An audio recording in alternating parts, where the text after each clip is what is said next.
Okay, so we have been asked to find the graph of fx equals x cubed plus x squared minus x plus 2. In order to do this, there are only a few things to do. Since this is a simple polynomial, we will need the x-intercept, turning points, inflection points, and y-intercept. Turning points will also be classified as critical points, and the inflection point. So, in order to find the x-intercept, simply substitute y equals 0 into the equation. You will find x equals -2 when put in this form, and you will find that this term over here has no solution. So there is only one x-intercept for this specific example of a cubic graph. To find the turning points, what you'll have to do is derive or find the first derivative of the function where y equals 0. You will get it into this form and find x equals 1/3 or x equals -1 and substitute these points back into the original equation to find these points. Now, to find the inflection point, you will need to find the second derivative of the equation, like so, where f prime prime x equals 0.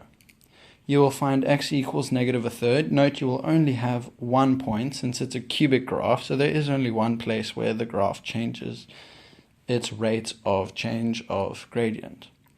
And with this point, substitute it back into the original equation and find this point. Alright, y-intercept, simply substitute x equals 0 into your original function, and you will find y equals 2. Alright, now we've got everything we need in order to draw the graph.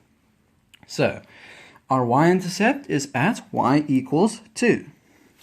There we go. Our x-intercept is x equals -2.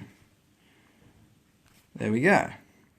Our turning points are at 1/3 and 49/27. So let's find that.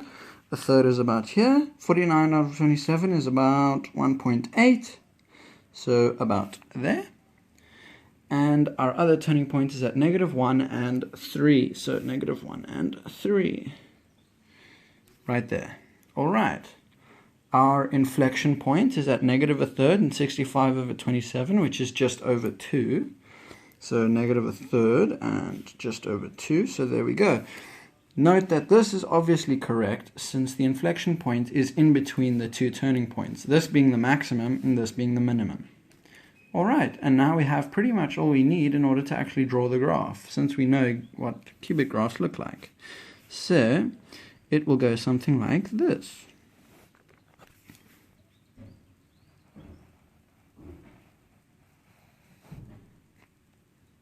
There we go. A little bit rough, but that's the gist of it.